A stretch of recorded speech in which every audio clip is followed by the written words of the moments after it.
Okay, we'll go ahead and get started. Good afternoon, everyone, and thank you for coming on such short notice. My name is Douglas Burnaby. I'm the Chief of Police here in the City of Peru, and I'm fortunate enough to be joined by some of the members of a task force that was put together over the last couple of days involved in an investigation into a reported child abduction yesterday morning. Before I get into the details of the investigation, I'm going to ask Sheriff Tom Templeton to come up here and address a group of agencies. Many of them that are here represented now. Many of them couldn't. They had to get back to their departments. So Sheriff is going to talk about a task force that was assembled, who participated in the investigation, and then I'll try and come back and give you some facts and circumstances surrounding why we're here this afternoon. Thank you. Good afternoon. My name is Tom Templeton. I'm the LaSalle County Sheriff.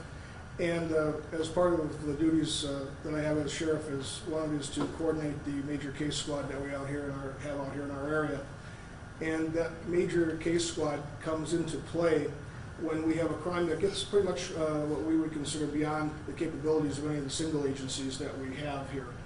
We have an extremely good working relationship with all the agencies in the three-county area, as well as the state and federal agencies that are here to help us. So basically what my job is and was in regard to this situation is to coordinate all the groups and put this major case squad together when Chief Burnaby called and told us what was happening in the early morning hours. Get people here, get people on the street, get people working, and do it in a very quick fashion, because basically in any kind of a case like this, first 24 hours are obviously very, very critical. So we want to get as much on the street as we can, as much resources as we can, and enough people, as many people as we can. We have obviously the Peru Police, the FBI, State Police, the LaSalle and Bureau County Sheriff's Office, the LaSalle County State Attorney's Office, the LaSalle Police, Ottawa Police, Mendota Police, the Trident Task Force, that's our local drug task force here, comprised of all the agencies in the three counties, the Peoria Police, Spring Valley Police, Superior Police, and Princeton Police. These were basically the agencies that we were able to get together to come on very short notice and come together to start this investigation. As it's being investigated from the command post level is where I end up, where the chief ends up, and where other individuals that we bring together will be there to make decisions that we need to be made, while the staff on the street are running down the leads that are coming in and doing the best we can, again, to make this whole situation get resolved as soon as it can possibly can in the best way that it possibly can. So that's a brief description of what happens with the major case squad. We've had it out on several occasions. One was a young lady from Putnam County. She's 14 years old, and she was found murdered on a Saturday morning. We were able to bring this group together and a couple other agencies that weren't here now, and within 2 weeks we were able to get a totally unknown individual into custody and now convicted and serving a very long time for a murder. Other situations that occur could be anything from any felony that we feel is outside our individual capabilities, all the way up to working with other task force and other agencies that are around the area. So that's a basic description of what was going on and how we got together, and the chief will now tell you what brought us together. Thank you, Sheriff. Yesterday morning at 4:57 a.m., the Peru Police Department responded to a call in the heart of Peru, a residential area adjacent to our city hospital, St. Margaret's Health, Peru, for a report of a woman screaming for help. Our on-duty patrol division officers responded. They were in there almost immediately. And that, again, that call came in at 4:57. By 5:27 in the morning, the detective division for the Peru Police Department, the entire command staff was notified that this incident was developing and was reported as a child abduction. By 6 o'clock in the morning, I was there and I made 2 phone calls. I called the Federal Bureau of Investigation, knowing they have the Child Abduction Rapid Deployment Team. I think in this particular situation, 2 phone calls that were critical to a successful resolution, which I'm going to get to in just a minute. Was the call to the FBI, as well as to Sheriff Templeton was the next phone call to activate the major case squad. Anyone can only imagine when you get a report of a potential child abduction, the emotions that people deal with in a community. We're pleased to report today a few things. We have identified and have located the victim in this case, and we are pleased to report that she's safe, she's sound, she's in a secure location in Peoria, Illinois. The offender, which I'll get to in just a few minutes, is currently on the run, so to speak. There is a LaSalle County warrant unrelated to this investigation, and we're actively looking for that individual, and I'll get to him in just a few minutes. So again, by 6 o'clock yesterday morning, 1 hour into this particular incident, all these chiefs that are up here and that sort of thing, and the sheriff, they assembled a team of people. We didn't do the work, we just sat back and watched our people do what they're trained to do as detectives. And we've, over the last 36 hours, have successfully located the victim in Peoria, Illinois, as I said. We've identified the offender in this particular case. We've recognized now that it is not a juvenile. It is a young lady in her 20s. Her stature would clearly indicate she could be mistaken for a 14 to 16-year-old juvenile. So that's why we called the FBI. We would have called them folks anyway, but we knew with this child abduction rapid deployment team that was the safe and sound thing to do. So today we're going to give you some details. Unfortunately, there's details we are not going to be able to give you, but we felt to be totally transparent, we felt a sense of urgency to tell the Peru community, the LaSalle community, Oglesby, the whole LaSalle, Bureau, Putnam County region, that there's not a danger to the community, because we've been fielding calls from concerned parents that are going, can I send my children out? And obviously, we couldn't say don't do that because we didn't know. We were hoping it was going to be a domestic-related abduction as opposed to a stranger abduction. The FBI folks, myself, Sheriff Templeton, have been involved in stranger abductions with children that have resulted in murders of young children, and that's obviously a scary thing. So in this particular case, we treated this as the absolute worst case scenario. We were hoping for the best case scenario, and we're pleased to report again that we've located the victim in this case and we've identified the offender in this particular case. We began collecting physical evidence that clearly indicated a violent struggle at the scene. Credit my Peru patrol officers. By the time the command staff and the investigators got there, the entire area was roped off. They conducted 3 interviews before we got there. We knew what kind of vehicle we were looking for. We had video evidence recovered already from people in the neighborhood. This case is being solved because of some extremely dedicated, alert, willing citizens in the Peru community and the entire Illinois Valley community that were willing to report something, that were willing to be totally cooperative. We established a command post at the Peru City Hall where we assembled this task force. The phones were ringing nonstop. It has been a round-the-clock investigation since 4:57 a.m. yesterday. This investigation has not stopped. And I think it was about 11 this morning we were confident that we had located our victim, and she was fortunately safe. So the investigation is going to be ongoing. It's going to be a long-term investigation, and ultimately we're going to locate this guy because we have a warrant for his arrest out of LaSalle County, as I indicated, unrelated to this situation. We believe he's from the Peoria area. We believe he's currently on flight. We've worked with the agencies down in Peoria where we located this girl. We've recovered the vehicle that was involved in this incident.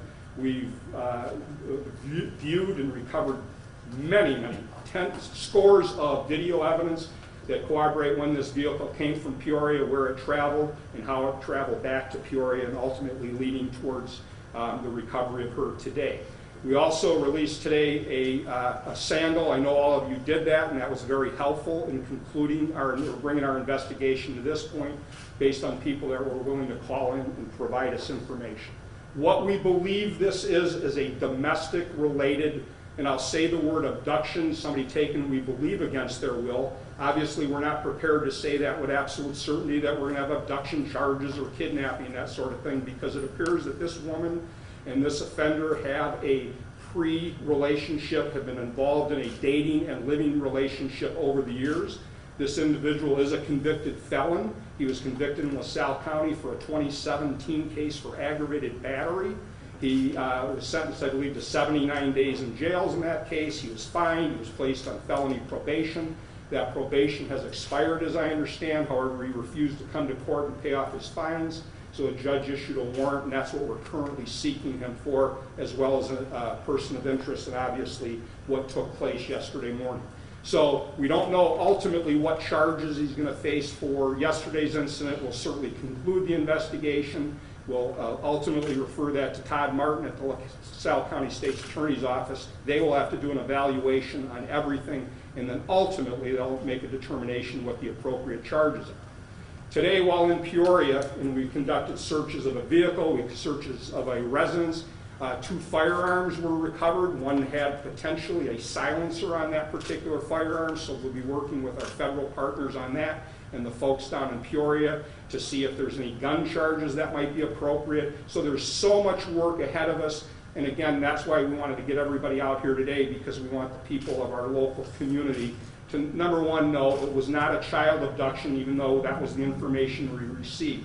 And obviously that would have been the worst case scenario, but just equally as scary of a situation as anybody that potentially could be abducted in this particular circumstances. So to have a resolution, to have the victim safe and sound in such a short order, again, I think goes to the credit to the many agencies, starting with the FBI and my first phone call to Sheriff Templeton. And again, it's not the bosses up here that deserve the credit. The people that deserve the credit are the investigators that we establish in a command post, and the sheriff or the FBI can talk about it. I know afterwards I encourage all of you to talk to Jonathan Williamson. He's a special agent with the Federal Bureau of Investigation. He's one of the members of the CART team, is it, or Child Abduction Rapid Deployment Team, and afterwards please take a few minutes to talk to him and explain, and he can explain, I think, what that team does and how valuable they are. So we put the team together. We're going to continue the investigation. It's going to take quite a while. We have a lot of physical evidence that has to be analyzed at labs, that sort of thing. A lot more statements to obtain, a lot more video evidence we're going to continue to receive. But in the meantime, the community's safe. There's no threat to the public or any children or any adults. We're looking for a gentleman by the name of Bobby A. Cross. Bobby's 27 years of age. His last known address is Peoria, Illinois. And as I said earlier, he's currently wanted on a LaSalle County warrant for failure to appear, and I believe it's related to, again, a 2017 aggravated battery case. So Bobby Cross currently is on flight. He's a person of interest, and we're going to get him picked up initially on that warrant for LaSalle County. We're going to find him. No matter what it takes, we're going to find Mr. Cross, and he's going to get delivered to the LaSalle County Jail. And then we'll continue our investigation and ultimately send it over to the state's attorney's office. So, you know, we have a lot of people here under Sheriff Diss from the LaSalle County, Chad Winter from Bureau County, our patrol commander Sarah Raymond, Dennis Hocking is the head of the detective division at the Peru Police Department, Jonathan from the FBI, Chief Adam Kern from Spring Valley Police, Chief Rolson from Ottawa, and again, all these other agencies. They had to get back and attend to business in their own particular communities, and we're very, very appreciative that on a moment's notice they were here and had a team of detectives, and this just was an amazing type thing. I think one other point is we had, I don't know the number of leads that we sent people out on, but we'd send people out on leads and they'd go out and follow up on things, and 2 hours later they're back and everybody said, all right, what do you want me to do next? I really thought it was important right at the beginning. All the chiefs and the head of the FBI people got up and we talked about, hey, this is a team effort. This isn't Peru's investigation. It's not the FBI's investigation. It's our investigation. Everybody leave their egos on at the door. If there's a missing kid, we got to go find this girl. And we found this young lady, as it turned out. So with that, we're going to open it up to any questions. Probably not be able to, there's going to be a lot of questions. I don't know if we'll be able to answer, but we'll do our best. Tom Thompson. Was the woman injured in any way, shape, or form, either during the struggle or subsequently? Well, I can say I personally have not visited with her yet today, but I'm going to have Sarah or Dennis address that. It was a physical confrontation, no doubt about it, on the street. And again, it started with a very alert person who contacted the Peru Police Department and then some other neighbors that provided critical video evidence, and then the investigation snowballed. So if one of you want to address, was there any physical injuries? She was shaken up, I guess is the best way. Nothing that required hospitalization or treatment at a hospital. No, she didn't appear to have any. No physical. Was Okay. there 2 men in the car? Well, we're still investigating that. We had an initial report that there was what was described us as a 14 to 16-year-old and 2 males. And that information, we're certain there's one, and there was a potential that there may have been another person in the particular area that in no way is an offender in this particular situation. So we don't know the answer to that. Again, we have a lot more interviews to do. And where did you find her? You were at a house or? At a residence in Peoria, an apartment. Is she cooperating? Yeah, well, yeah, she is cooperating. She's obviously scared to be in a situation like this, especially, which is not uncommon. I'm by far no way an expert on domestic violence and battered women and those type of things. But you know, early on we said, I think at the first press conference, this is a stranger abduction. Is it a domestic abduction? Because obviously our experience tells us those type of things. But yeah, she's been interviewed by FBI agents, Peoria police, Peru police detectives throughout the day. So the answer is yes, she's cooperating. How'd you get to Peoria? How'd you get down there? Is it a car? It was a combination of frankly good work by the Peru patrolman that got video evidence within 20 minutes of this case, and then this team of detectives that went door to door across Peru, at residences and businesses, and then pretty much LaSalle and Spring Valley. And if there's a video camera in those three towns, we've looked at it over the last couple of days, and we identified this vehicle, and we know its route of travel from leaving a location in Peru through Spring Valley and down Route 29 all the way to that house in Peoria. Was she in the car with them before this? It looked like from the video that I saw, she was in the vehicle, then got out, and that's when they ran after her? We believe that is the case. We believe that there was an altercation, a domestic-related incident earlier, that she fled the vehicle. She was chased down. She took flight down southbound on Plum Street towards the hospital, and this vehicle chased after her. That's when the height of the physical altercation took place. Yes, sir. Chief, was she the only person in the house when you all made contact with her? Did the suspect flee? I wasn't there. I was in Peoria. We had once we had identified a good location. Peoria Police Department did surrounded the location, if you will, once they identified that the vehicle that we were absolutely certain was the vehicle involved. When they did a subsequent search, the individual was gone, so we don't know when he might have taken flight, but he is not in the vehicle. We know that for a fact. Was the gun found in the car with the silencer? No, we've two different firearms were found inside the location where this individual would have been residing. Is he considered armed and dangerous? Well, I don't know that we know that he would be armed at this point, but we obviously, police down in Peoria are going to be extra careful with his history, as well as anybody that's in a situation like this and obviously has access to firearms, or at least he did prior to leaving that house. Did this start in Peoria, come up to Peru, go back to No, it actually started in an incident or a get-together with a group of people visiting at a home in LaSalle, just a couple of blocks into Peru. 4th and 5th Street in LaSalle kind of curve around LP High School, and then it becomes 7th Street in Peru. So we believe that he may have come up from Peoria yesterday morning. We're very confident to find her.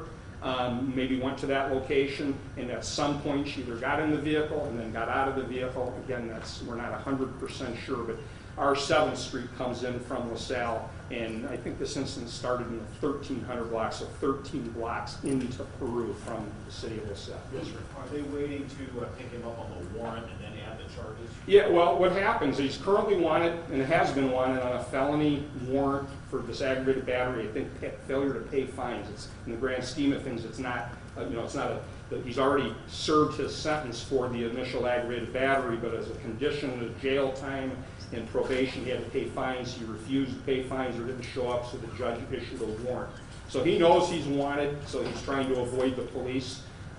So he's going to get picked up on that warrant first, and we'll continue our investigation. Once we're done with our investigation, we'll continue to brief the state's attorney's office, who ultimately is going to have to make a decision on if there's charges appropriate, what those charges would be. And then we'll obviously be working with Peoria County authorities because of the firearms to see if there's a nexus to him on the firearms charge. I can see you want those new charges probably in place before he just bonds out again. Well, yeah, obviously if we can accomplish that, we would. We'll work with the state's attorney on that to give them everything they possibly need to make a charging decision. And you found her at his residence? Well, I'd say they live together with another individual. That's the current address they're both using in Peoria. What's your message to the community in terms of reassurance to make sure you know it was domestic, that something like this? Well, I will assure him as chief of police with absolute certainty that this is not a stranger type situation, and I believe there's absolutely no threat to the Illinois Valley community with this particular individual. The message to the community is they're safe. The message to him is we're going to find him and we're going to hold you accountable. So, Chief, was she basically found at her house? The current place or current address, yes. I don't know how long she's been living there. That I'd have to talk to the investigators that interviewed her. But at the current address, I guess where she's currently or has been residing, yes. Okay, and the first time you guys checked up on that address was yesterday when you found her? No, we found her today. Today, late this morning, we made contact with her. And you hadn't been to that address? No, we had not. No, absolutely not. I mean, this investigation went nonstop. I'd say we probably had the biggest break in the case on a tipster that came forward about 4 o'clock this morning, a concerned citizen. And that's a credit to all you folks in the media and people on social media, because right from the get-go, as everybody knows, we put as much information as we possibly put out to the members of the community, because every time we get trained, it says the community's going to solve the case for you. If you just tell them what's going on and what kind of information you need, we obviously have to have strategic decisions. What do we release? When do we release it? You know, for example, we didn't release the sandal yesterday, but overnight we made a determination by this morning it was time to release that sandal because we have to make judgments of when to release certain information. But upon doing that, we obviously started getting more and more tips, and it led to the right tip and of many that came. Anyone else? Okay, anybody else up here have anything? All right, thank you for coming. Again, I encourage you to talk to anybody afterwards, especially the FBI folks about their team. Okay? Thank you, folks.